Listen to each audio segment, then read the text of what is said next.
Imbas polemik dengan Warkop DKI, keluarga Alvin Warkopi banjir hujatan, mental down, ibunya menangis. Alvin Warkopi, pria yang mirip dengan Indro Warkop, curhat saat dirinya dan keluarga banjir hujatan terkait polemiknya dengan Warkop DKI. Belakangan ini publik dihebohkan dengan 3 pemuda mirip personil Warkop DKI, yakni Dono, Kasino, dan Indro. Aksi mereka viral di jagat maya, bahkan mereka pun sempat diundang di berbagai stasiun TV nasional.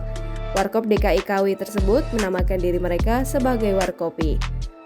Sementara itu, Warkopi sendiri personilnya adalah Sepriadi mirip dengan Dono, Alfred mirip dengan Kasino, dan Alvin yang mirip dengan Indro.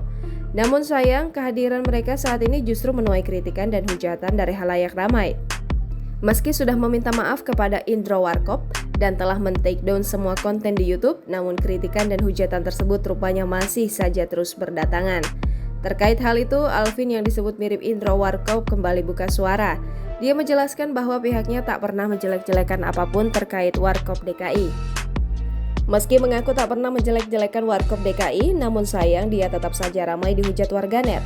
Sampai-sampai Alvin mengaku mentalnya sempat menurun karena terus-menerus jadi sasaran bully warganet. Alvin menjelaskan jika dia dan kedua temannya yang lain sudah berupaya untuk bertemu dengan Indro Warkop. Namun sayang beribu sayang, mereka saat ini tak kunjung bertemu dengan sang komedian.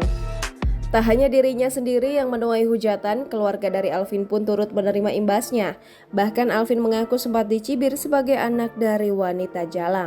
Curhatan dan pengakuan Alvin tersebut rupanya menuai beragam reaksi dari warganet. Tak sedikit dari mereka ramai memberikan pembelaannya untuk Alvin serta anggota Warkop yang lain. Jangan lupa subscribe, share, komen, dan like ya!